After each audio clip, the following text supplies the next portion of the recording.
Gente, boa tarde. A gente está reunido aqui hoje, no dia 19/10 de 2022, às 2h10, para uma mediação do Teletandem, né? A gente abriu a mediação para alunos do Teletandem Georgetown e do Teletandem Tulane. A gente tem membros das duas aqui. Até o momento estão presentes Darley, Daniele, Ellen, Maria da Penha e Charleson. Quem é de Georgetown, quem é de Tulane aqui hoje?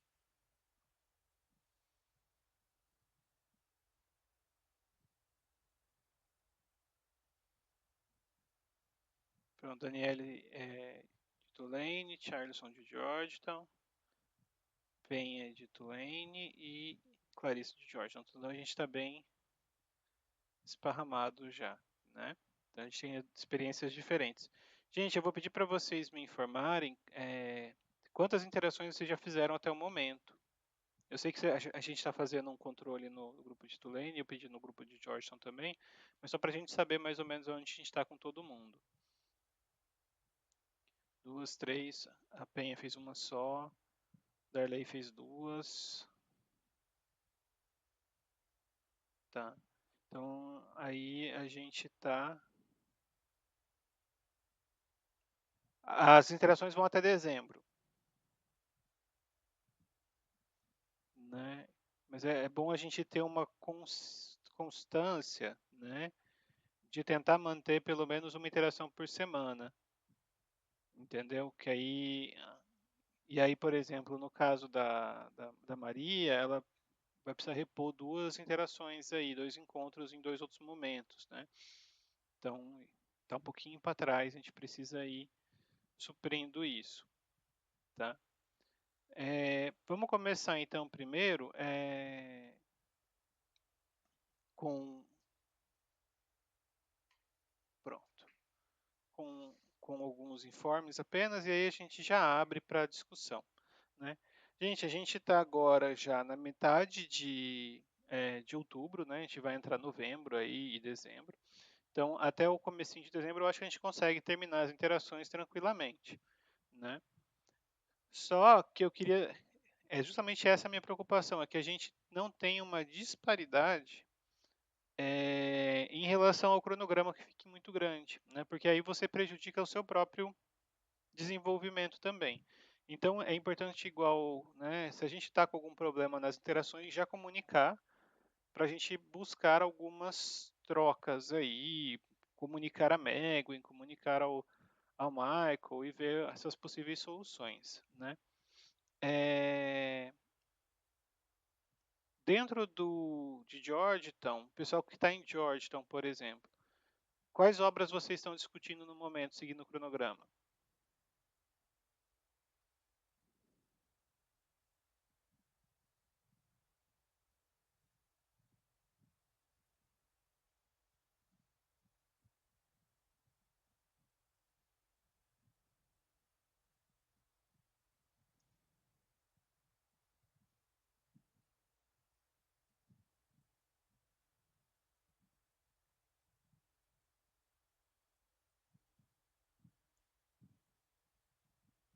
Ok.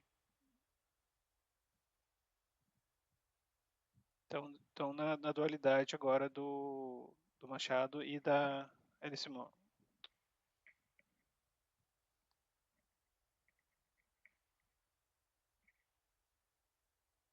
Alice? Não é a Alice Munro, é a. Qual é o nome dela? Alice Walker, nossa, desculpa. É a Alice Walker. Eu tô pensando na Alice Munro. Eu tô viajando. Tô viajando aqui. Desculpa. Aqui tem a Clarice também. É, é, a ideia é justamente que a gente faça um seguinte paralelo. Quando a gente pensou essa seleção, né, o Michael passou o conto do Machado, que ele tinha em mente, e aí, como o conto do Machado lida especificamente com algumas questões é, tanto de raça quanto questões de gênero, né? Eu achei que o conto da Walker, o Doesn't Crime Really Pay, right? É, se encaixaria numa perspectiva interessante para a gente, né? Porque eles dialogam entre si dentro desse aspecto, desses tópicos, né? Com duas perspectivas completamente distintas aí, de temporais muito diferentes, de estilo muito diferentes de escrita, né? E de perspectivas também aí distantes. Então a gente consegue aproximar na tópica e perceber diferenças em estrutura. Então achei que seria interessante para os dois nesse rumo. Consigo. O PDF dela tem no Z. Tem um espaço, eu mando para vocês no WhatsApp. Tá? Eu já mando. Me lembrem só que eu consigo. Aquele link que eu passei é o link de uma biblioteca virtual, que você consegue emprestar o livro. Né? E aí ele é oficial, não é pirata, é um esquema interessante. É, o, o conto do Dark Brown Dog e o conto da Clarice são culpa minha, né? Os dois aí. O Michael tinha sugerido o conto do Machado, aí eu pensei em Stephen Crane, que é um conto que eu já dava em sala de aula, né, em literatura 1, e que é um conto do naturalismo é, americano. Então está um período mais próximo do Machado, né? E a gente fazer um paralelo também em relação a tópico, né? Aí com a Clarice, com o conto O Crime do Professor de Matemática, que é maravilhoso, da Clarice, e fazendo justamente o mesmo movimento. Enquanto a gente tem aí dois escritores do século XIX, né, homens, um no Brasil, um nos Estados Unidos, a gente tem aí duas escritoras já pós, né, é, pós-modernismo aí, pensando essas questões de outras formas. Então a gente podia fazer esse paralelo também aí, né, a Clarice e a Walker. Então esses foram os rumos que a gente pensou, né? Mas aí se alguém tiver algum mal-estar com a obra, eu peço desculpa. Né? Ludmilla já reclamou para mim da seleção. Seleção que vem a gente procura algumas coisas mais felizes.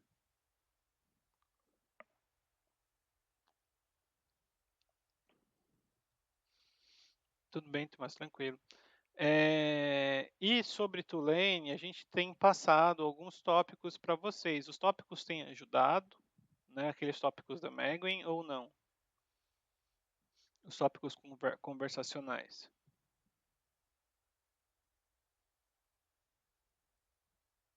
Eu ainda não usei aqueles tópicos. Na nossa primeira interação, a gente usou o que a professora dela mandou para ela. Só que aí na segunda e na terceira interação, a gente já teve, tipo, assuntos em comum que a gente discutiu. Tá ótimo. E também da atualidade aqui, estava na época da eleição, a gente foi falar sobre a eleição, como era a diferença da eleição daqui e de lá.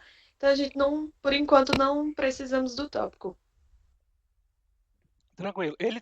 Você tendo ele no de reserva, né, de backup, tipo assim, morreu o assunto, aí a gente volta pro tópico para ter assunto. Tá super tranquilo, né? O texto literário ele tem a mesma função, né, gente? Aí ele tem um propósito pedagógico, tem um propósito de leitura, tem um propósito de fruição da literatura, mas ele também não é para ser um impedimento à conversação. Pelo contrário, se a conversa, depois que você conversou sobre o livro, se não está rendendo mais sobre o livro, né? Mas ou se o livro encaminha para outras discussões sobre contextos sociais atuais, sobre questões pessoais, etc., cumpriu o seu papel também. tá? No caso de Georgetown. Então, o livro ele também uma das funções principais dele no Teletandem é ser um gatilho motivador, tá? Então usem, né, para como gatilho, como elemento para ir é, mais profundamente na conversação, tá? Tendo isso em vista, esses avisos, esse preâmbulo, eu gostaria que a gente já começasse então a conversação sobre o andamento das interações. Isso,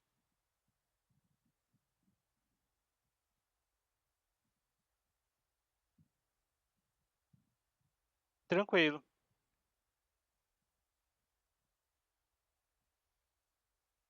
sem problema, Ellen. E as eleições ainda estão aí, né? Elas ainda estão ocorrendo. A eleição presidencial foi para o segundo turno, então ainda rende algumas coisas aí. Cada dia uma nova notícia, né? Então também chegam elementos para vocês debaterem, tá? Perdão, alguém teve algum problema durante as interações, alguma dificuldade que gostaria de relatar?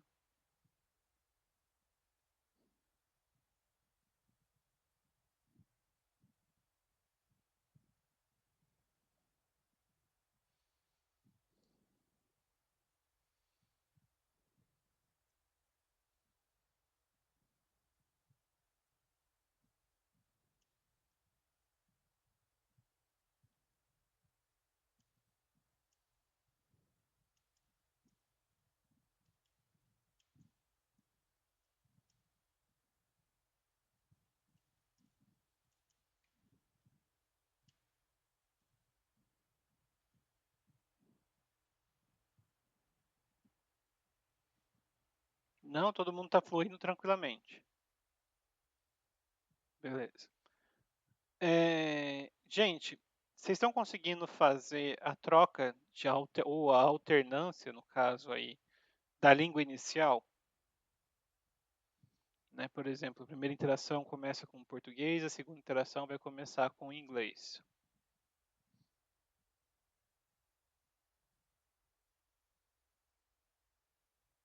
Gerson está conseguindo.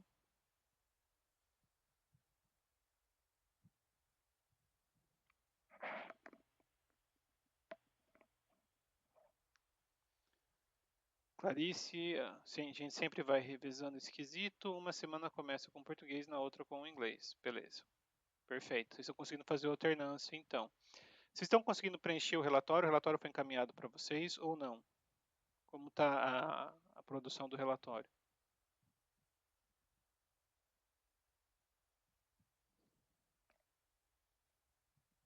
Tranquilo?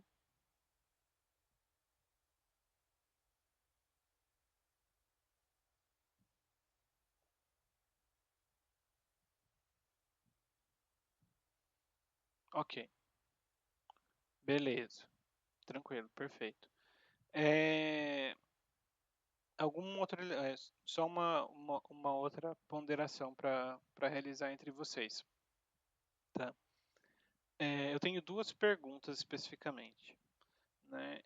O pessoal, aparentemente, Ellen já apontou que ela não leu ainda, não discutiram a obra literária, né? Mas se alguém já leu, eu queria perguntar que papel o texto está tendo dentro da interação. E quem não leu ainda, né, não discutiu ainda com o parceiro, eu gostaria que vocês se atentassem justamente para essa situação. Como que a literatura aparece, né, ali, ou como que a gente está usando a literatura dentro de um contexto é, de língua. Né? Como que isso aparece aí, o que que isso acontece, como que isso, que coisas isso cria dentro da interação, entendeu? O que que isso movimenta dentro. Alguém já teve a experiência do livro, de debater, percebeu alguma relação assim ou não?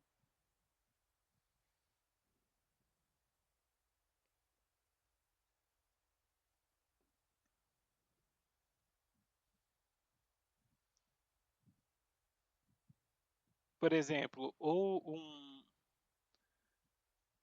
como um gatilho de linguagem específica, algum termo do livro que surge para o debate, algum termo, né, algum vocabulário novo que motiva aí a discussão, ou, por exemplo, algum aspecto cultural das obras, né, que encaminha aí para uma discussão sobre a cultura, sobre questões extrapolantes. Alguém já teve esse movimento ou não ainda?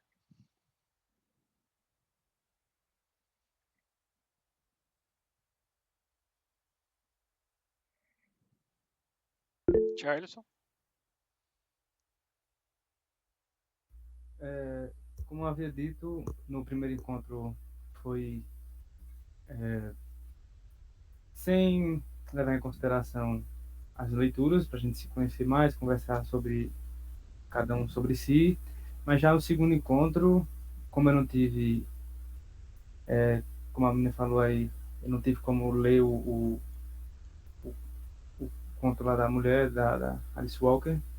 Então eu levei para ele uma poesia de Patativa da Saré e falei um pouco sobre essa liberdade poética e como ela é presente no sotaque aqui da região.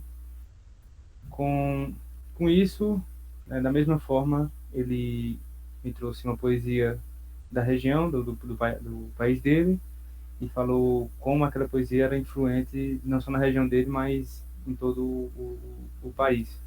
Aí, já no terceiro encontro, ele preferiu que a leitura do conto de Machado fosse feita de uma forma simultânea com que ele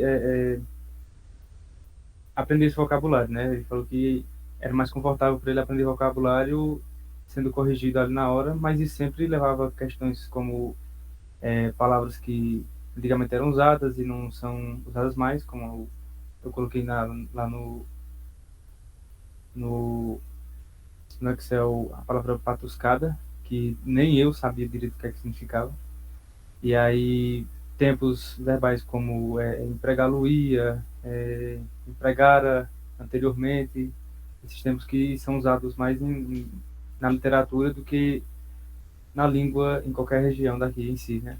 Ah, mas na verdade o tempo verbal é o mesmo, né? Entregá-lo-ia e eu ia entregar é o mesmo tempo verbal. O que muda é se você está usando a, como é que chama? Próclise, mesóclise e Ênclise. ênclise. E a Hum. ênclise, né? Não é, o tempo verbal não mudou. E a gente usa, eu ia na Urca, não vou mais, né? A gente usa esse tempo verbal hoje, sem Não, tranquilamente. não, porque assim a gente usa de uma forma mais simples, né? Não, a gente não usa. A gente não fala que nem o Temer? Sim, a gente não fala Exatamente, que nem o Temer. exatamente. Escreve carta. E aí foi isso, sobre as leituras, assim. A gente tem sempre conversas paralelas sobre outras coisas que não são a leitura, mas quando dá aquela pausa sempre tem ali a leitura para manter um diálogo contínuo. Tá, é só uma preocupação que eu tô tendo aqui pela sua fala. Vocês estão lendo o livro na interação? Não, no caso, ele preferiu ler nesse em relação a esse último conto do Machado. Mas aí, após isso, eu sugeri, né, que a gente lesse e depois fosse para o encontro só discutir, né? Mas no caso, É, não, esse segundo encontro, porque ele não vai preferiu dar ler. certo isso não. É, Desculpa. É, por que não vai dar certo? Porque se vocês forem ficar lendo a obra, né, vocês não vão estar fazendo justamente a interação da conversação, né? Então é muito exato. mais. Ele deve ler o livro lá e anotar as suas dúvidas, anotar a sua construção, olha, e aí trazer para a direção, olha, aqui na página do Machado está escrito encontrá-lo-ia. O que é isso? Né?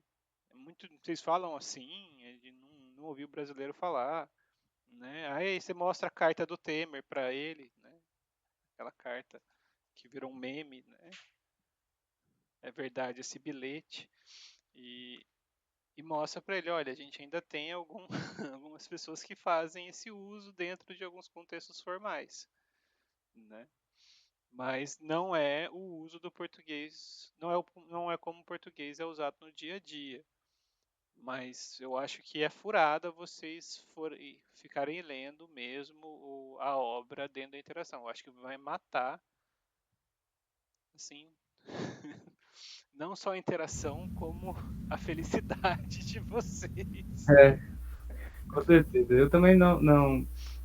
Isso aconteceu logo após a última reunião, né? Que foi que uma menina daqui do Brasil também falou que a parceira dela queria ler, achava que era para ler, e vocês já disseram que não, então eu lembrei disso, por isso que logo após isso eu Sim, pedi para que fosse lido e depois a gente discutisse lá, né? isso. E deixa eu só uma curiosidade que eu fiquei agora. Que poema que ele trouxe da região dele? Qual que é a região dele? Agora, o autor eu não vou lembrar, mas ele é da região Nordeste, nasceu na região Nordeste dos Estados Unidos. Era um poema sobre um caminho, sobre a escolha de um caminho. The Uma Road coisa, Not Taken by Robert Frost. esse mesmo. Tá. É esse mesmo. Exatamente. Tem poemas melhores nos Estados Unidos, mas tudo bem. Mas é um poema interessante, é um poema que é bacaninha. É... E outra questão, gente, de relevância que é interessante aí, né? Eu queria perguntar duas coisas que aí é geral, né? Primeira coisa, quais aspectos culturais dentro das interações de vocês, né, chamou a atenção de vocês? Né? Houve algum evento de choque cultural, ou houve algum momento que seja assim relevante, né, em que a língua e a cultura se entrelaçam aí dentro da Letandem na sua interação? E o outro elemento é que estratégias de correção, né, vocês estão usando para os seus parceiros e que estratégias de correção eles estão usando com vocês? Como está fluindo aí dentro da interação de vocês esse movimento? Então, primeiro elemento que eu queria perguntar é a estratégia de cultura. Desculpa, não é estratégia de cultura. Eventos de choque cultural, eventos de diferenças culturais que apareceram dentro das interações. Aconteceu algum interessante? Né? Não precisa ser uma coisa negativa. Né? Pode ser uma coisa negativa também que tenha acontecido e vocês podem falar. Mas pode ser alguma coisa legal ou só apenas uma curiosidade também de elementos culturais que vocês perceberam.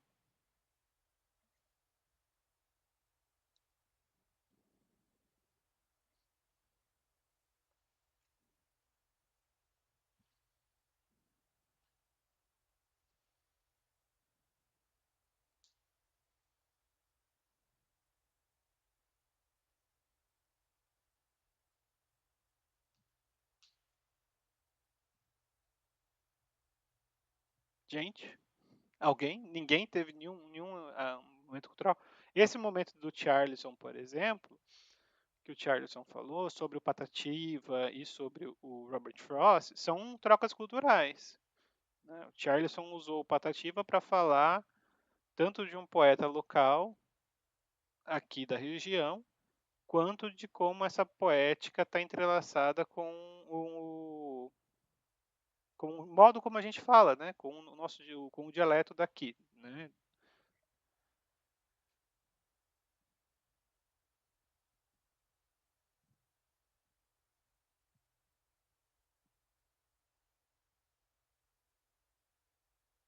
Tá, vocês estão deixando as correções para o final, entendi.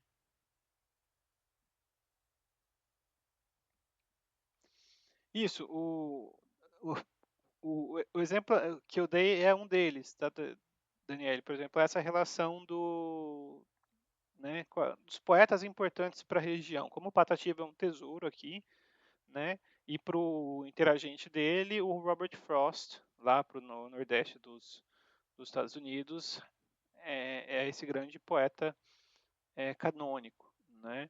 Mas, por exemplo, pode ser coisas relacionadas à comida, né? A pessoa está falando, por exemplo, o modo como eles comem milho lá e o modo como a gente come milho aqui, né? É diferente? Às vezes pode ser, né? Às vezes pode ser muito diferente, por exemplo, o milho assado de lá e o milho que a gente pega aqui. E, por exemplo, é comum lá ter gente vendendo milho na rua, passar aí, você passa, para o carro, pega o milho e você comendo milho, né? Isso é um... Na nossa interação, eu acho que teve mais nessa última, que foi quando a gente conversou muito sobre eleição mesmo.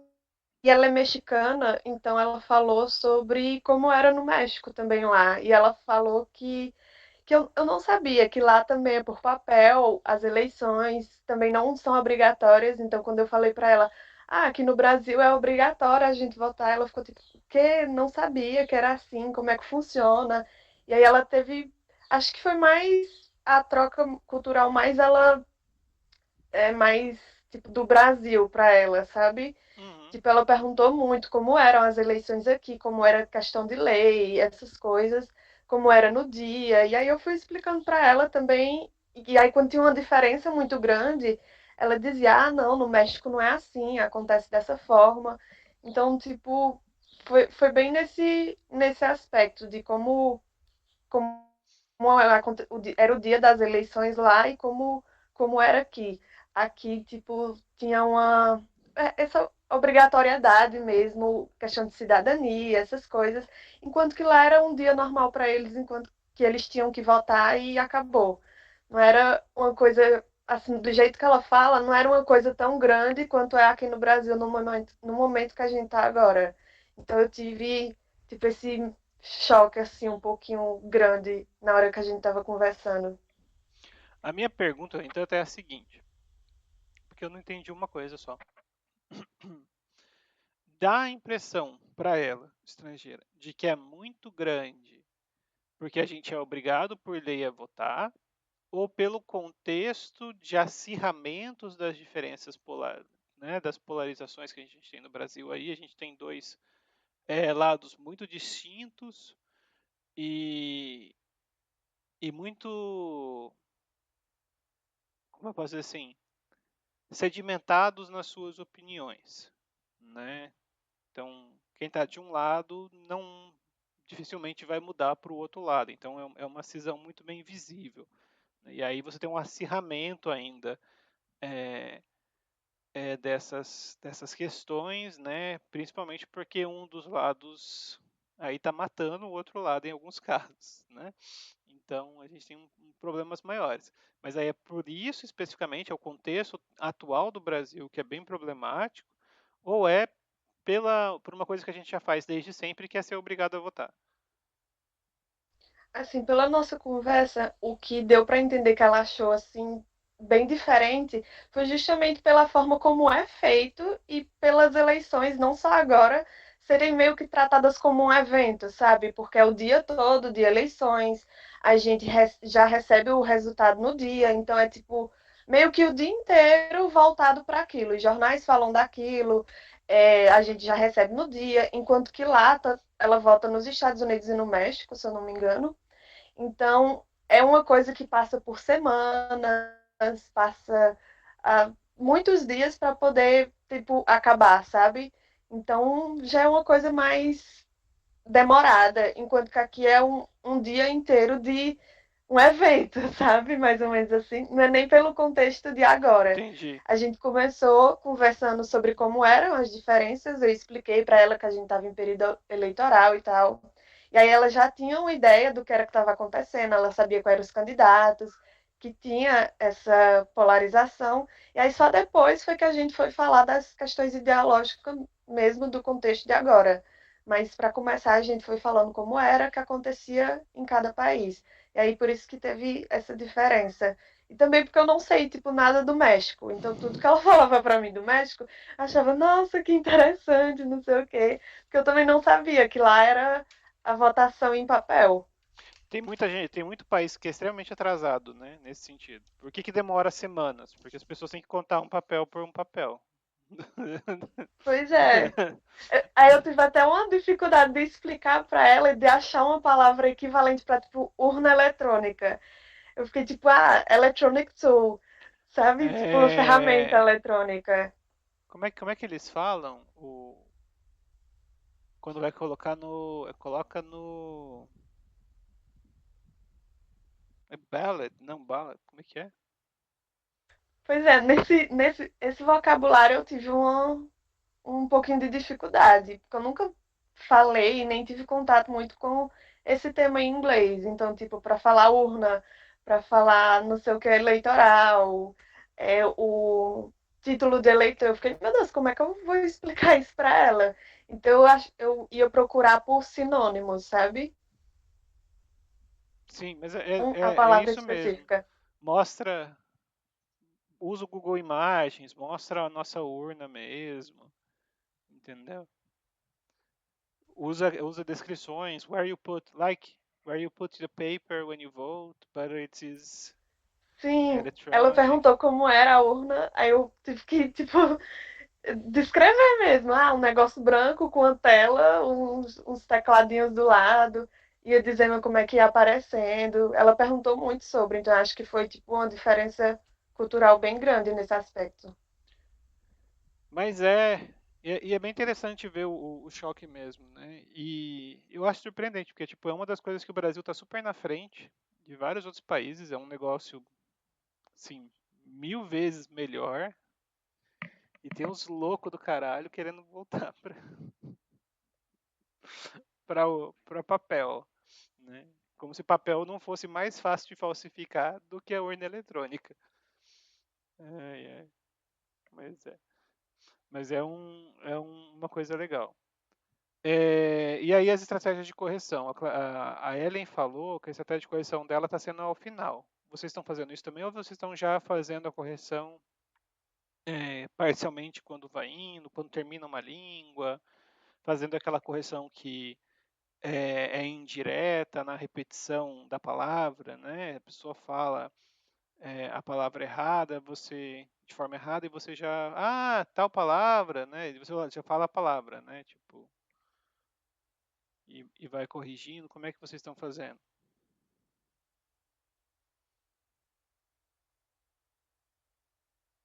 No meu caso, eu acho que a gente tem que decidir melhor essa questão de corrigir uma a outra. A gente ainda nem falou sobre isso, mas às vezes, quando eu acho que a pronúncia está errada, eu explico não, na verdade, eu pergunto como é a pronúncia, ou se ela sente dificuldade em me entender na minha pronúncia em inglês, eu pronuncio devagar ou de uma forma mais,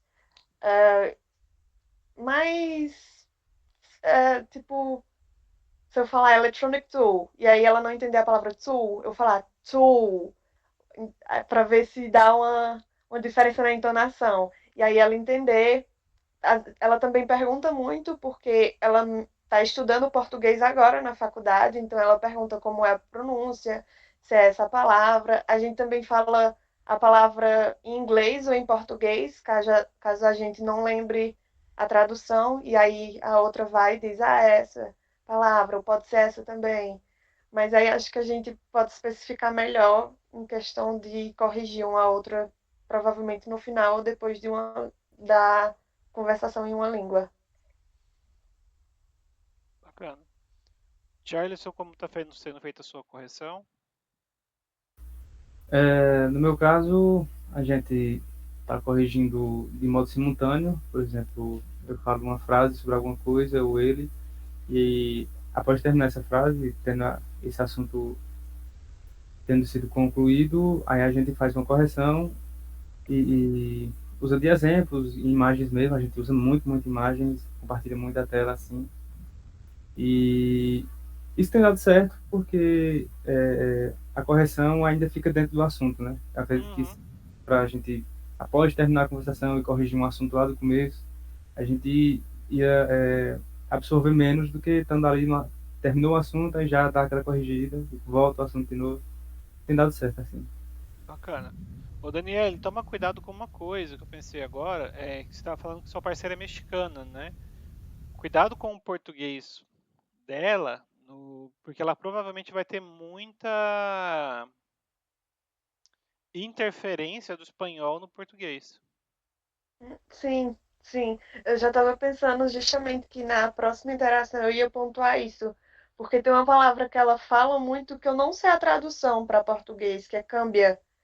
E aí eu fico Troca? meio, Cambiar é trocar? eu não É, sei. eu acho que é. Pois é, e aí eu fico de perguntar para ela, só que acaba, tipo, vai fluindo a conversa e acaba não dando tempo de eu pontuar ela, dizer, pera, o que é cambia? Mas realmente tem muita influência do mexicano no português dela. Então, que aí, por que eu falo para tomar esse cuidado? Porque como são línguas próximas, né? Se a gente não vai pontuando para o parceiro, às vezes a gente cria, a gente facilita que ela tenha certos vícios, né? Ou que certas estruturas fiquem aquelas estruturas sedimentadas, né? E que vão ficar dentro do recurso que ela sempre retoma, né? Fica aquela coisa enrijecida. E aí tomar um pouco de cuidado com isso é importante, né? Essa interferência, que é algo que a gente já notou. Eu acho que é isso. Tomás, Darley, querem falar alguma coisa? Não, tudo tranquilo, professor. E é isso mesmo, viu? Cambiar é trocar, mudar, viu? Assim como também tem outro verbo que eles usam muito, que é quedar. Quedar é ficar, permanecer. Certo? Porque às vezes eles usam muito, a gente às vezes não sabe, né, a tradução, que é normal, viu, Daniel? Então, só para ajudar aí mesmo.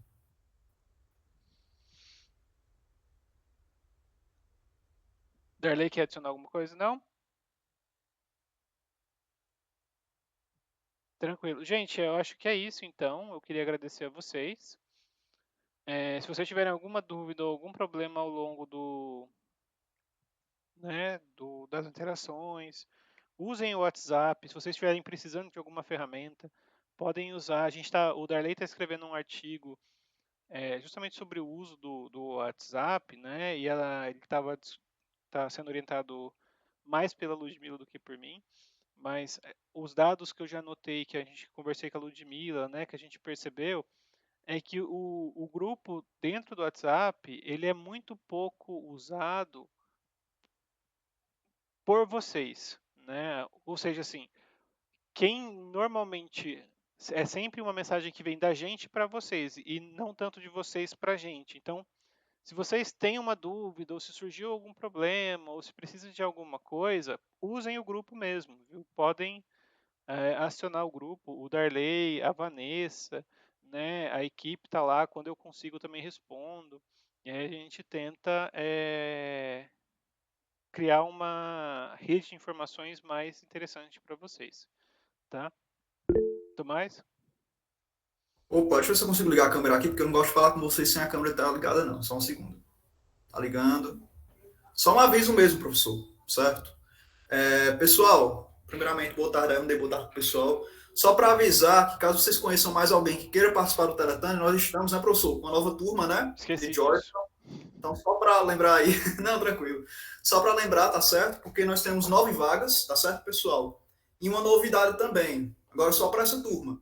Mesmo quem não fale, ou então quem não tenha tanta segurança com o inglês, vai ser disponibilizado, né, algumas vagas, né, disponibilizadas, desculpa, algumas vagas, para quem queira praticar português, né? Português brasileiro, não é isso, professor? Então, Focar o ensino do português para o estrangeiro. pronto, exatamente, é isso aí.